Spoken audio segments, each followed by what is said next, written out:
Okay, ladies and gentlemen, Shakespeare in the play of Macbeth said, there comes a time when you come, you play, and you go. The world is a stage. We have been here from 9:15, and it is now, that is 9:15 East African time, which was 6:15 London time, where I am, and which was 8:15 Zimbabwe time. Ladies and gentlemen, I have never feared, neither regretted my stand on the defense of this country called Zimbabwe since 1998, when it was isolated, demonized, prostituted, besmirched by Britain, followed by European Union and United States of America. I have been, and I have made personal sacrifices through hardship from the year 2002 onwards, when elections took place in Zimbabwe. I was there. I witnessed elections between Robert Mugabe, the late, and the late Morgan Changarai, where ZANU-PF won, and the Commonwealth observers wrote a report from United Kingdom in London, presented it that ZANU-PF did not win the elections. I disagreed with those elections, of these results of Commonwealth, with General Abdul Salam Abubakar, the former head of state military ruler of Nigeria, on the floor of Harare International Conference Center, where 14 presidents of Africa had gathered, including Obasanjo, Thabo Mbeki, Chisano, Mujoma, and the rest were gathered. I put up my hand and disagreed with the reports of the Commonwealth and other biased international agencies that wanted to victimize ZANU-PF at that time, because I also produced a report which was published by the Herald, a newspaper, which you can refer to and see how my report changed a lot of other people's thinking in 2002. Ladies and gentlemen, I never gave up on this country. I never let it go. I never asked for money as a reward. I never worked for a reward, including being demonized by British newspapers. You can go to the Daily Telegraph of Britain, and you will find a headline, a front page headline, where they demonized me as Mugabe's spokesman is here with his family. I got out of my house and I found over 50 journalists with big cameras waiting to interview me over something I did not know.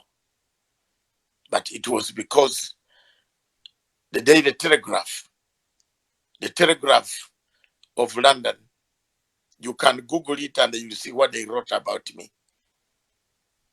This is the type of video documentary that Mr. Chinono is making. These are the type of documentaries that they made, concocted, and I became a headline all over the whole of Europe as being a spokesman of Mugabe, a public relations man, a refugee who is eating our food. I was demonized, but I never gave up. I did not give up despite all that treatment. My family, my wife, my children, I never asked for a penny. My wife was telling me, what is it that you really want to stand up for? I said, I want to stand up for a better Africa, for a better nation. I went to Zimbabwe and I saw this election. This country is a very good country. Madam, my wife, please allow me to defend this country. My Ugandan wife, partner, friend for over 35 years, she said, go ahead. She must be listening on one of these platforms today now. She said, go ahead, don't give up then. That's your profession. That's what you studied at school, at college. You went to the university to study political science, international relations, and it is part of your defense to defend people and international law. Today, I went through a turmoil.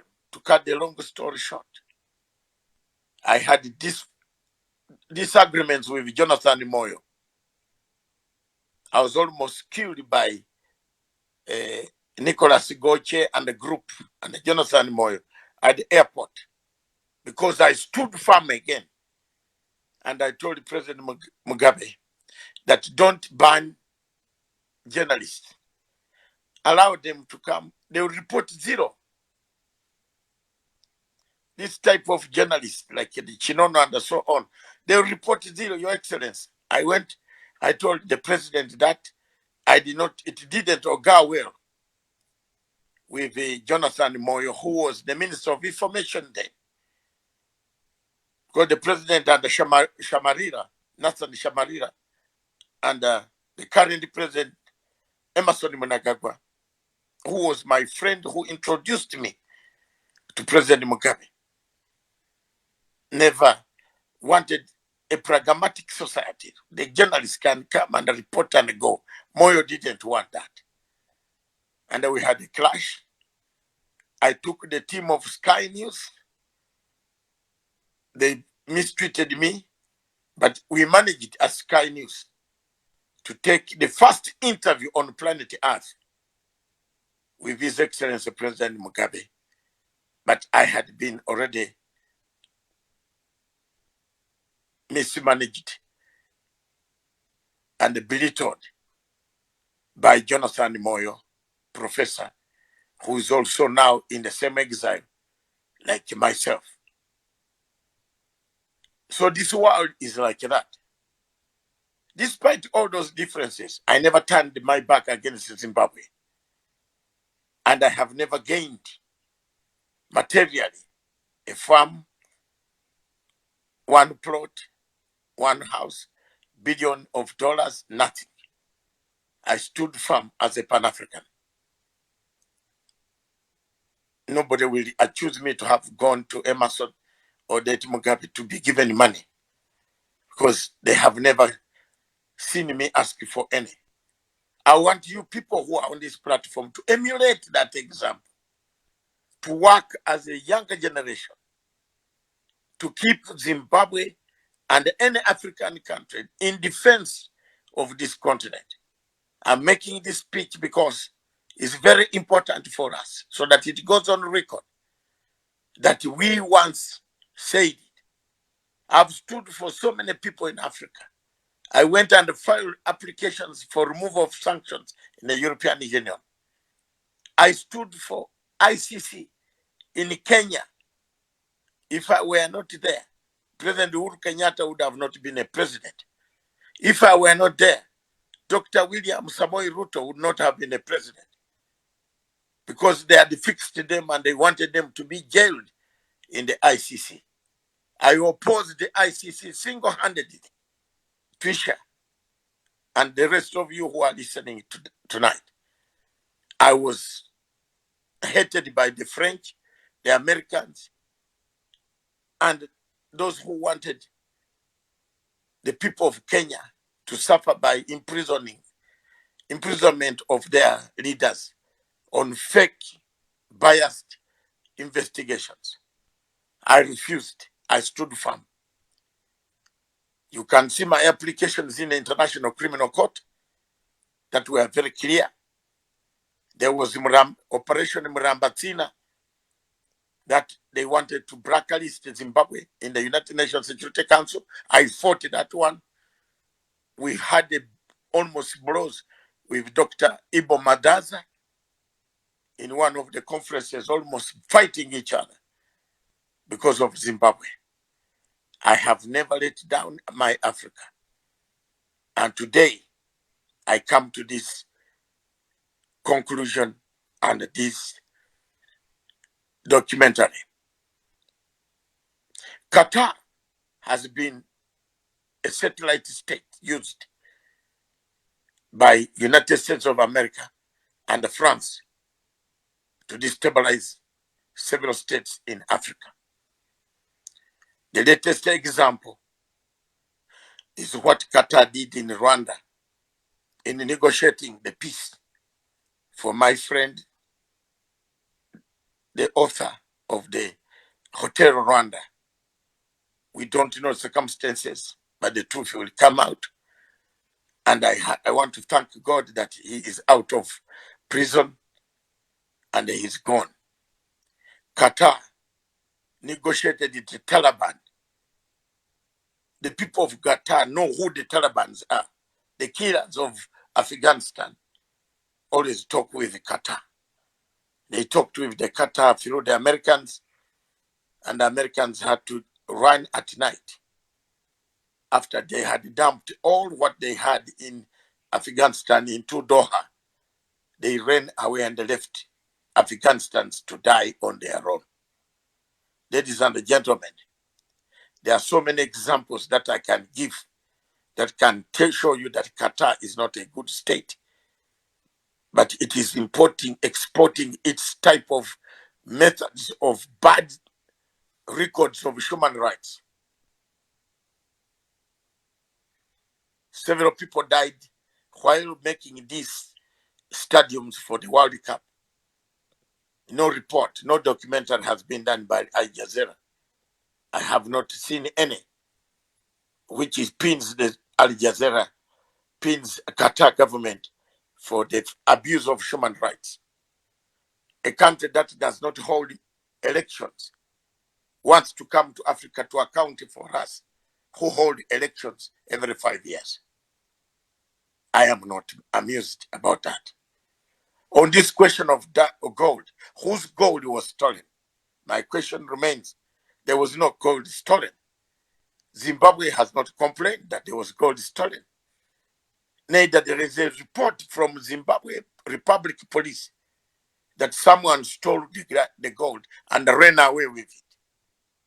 So whoever was making a documentary, instructed by external darker forces that always molest Africa, that always kill Africa, that always fragment Africa, that always make Africa a poor, conflict-stricken nation. We see this documentary here today. Yes, there might be difficulties within the Zimbabwe administration. Yes, there might be loopholes. But the documentary does not tell us what we should do.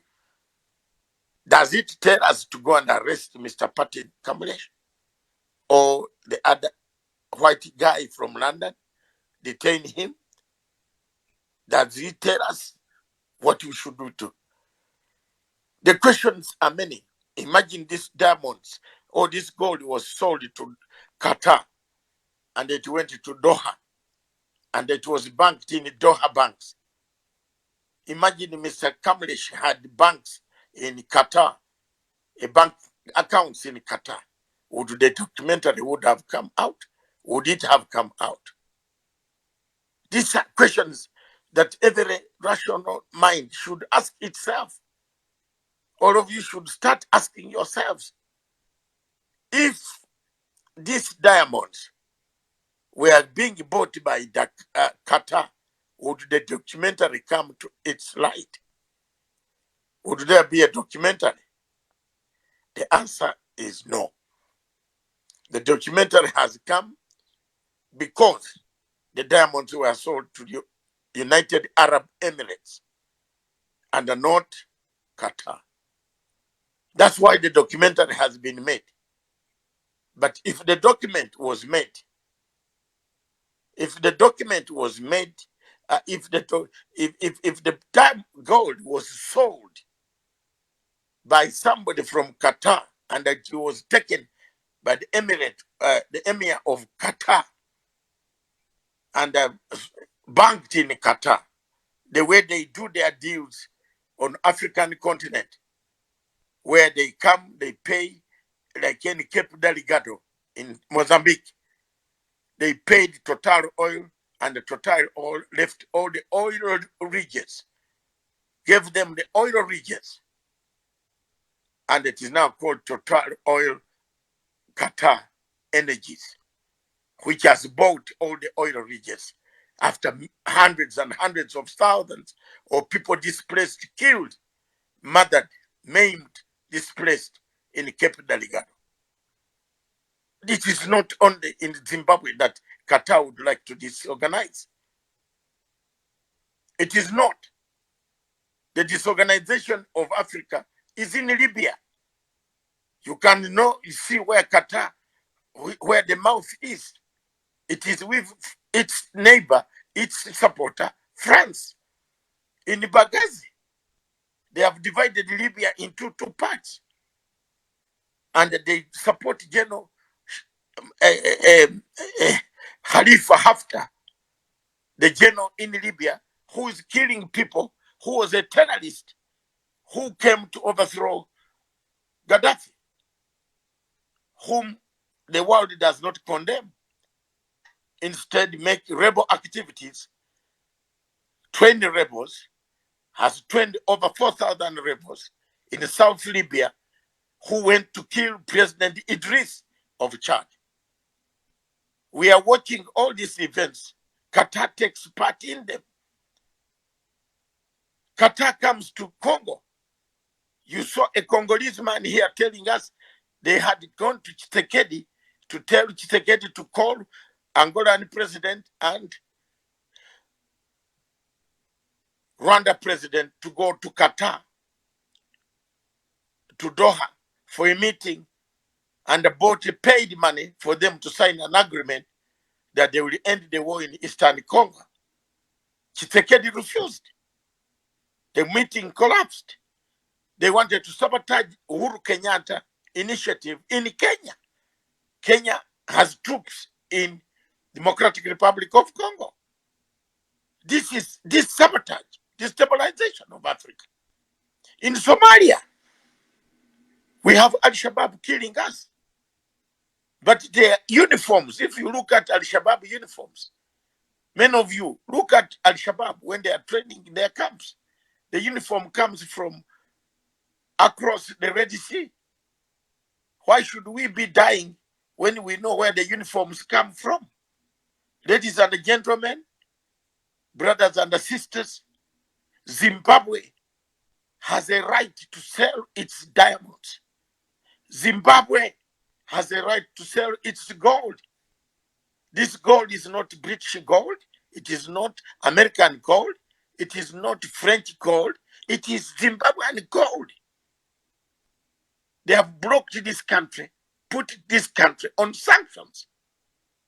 And they want the country to die. People are dying of malaria, measles, malaria, yellow fever, sleeping sickness. People need medicines. You can't have gold and you tell us not to sell it. I encourage the government of Zimbabwe to bust the sanctions, to keep quiet, stop mourning about the sanctions. Let's bust the sanctions. Let's start working like Ian Smith. He did not listen to people. But if we go on year in, year out, Your Excellency President Emerson Mnangagwa, my great friend for almost 23 years. General Chiwenga, my great friend for many years. I saw you in Tanzania, in the camp in Tabora, when all of us were soldiers. Don't listen to this crap.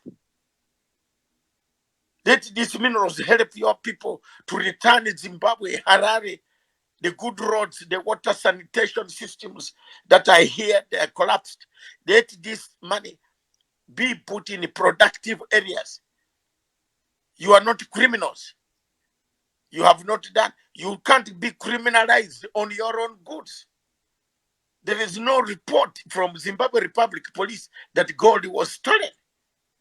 And okay, if that report came out on Al Jazeera, even if you bring 2 million parts, we shall still come back here and criticize you, Mr. Chinono. Whatever you call yourself with, whatever you talk about, we shall from now onwards, you bring a documentary, we shall bring you down and screen you like we have screened you today. So make your documentary, doctor it properly. Don't be like people who say their weapons of mass destruction in Iraq. Then they later on come up and say, no, we doctored the document that made Iraq to be destroyed.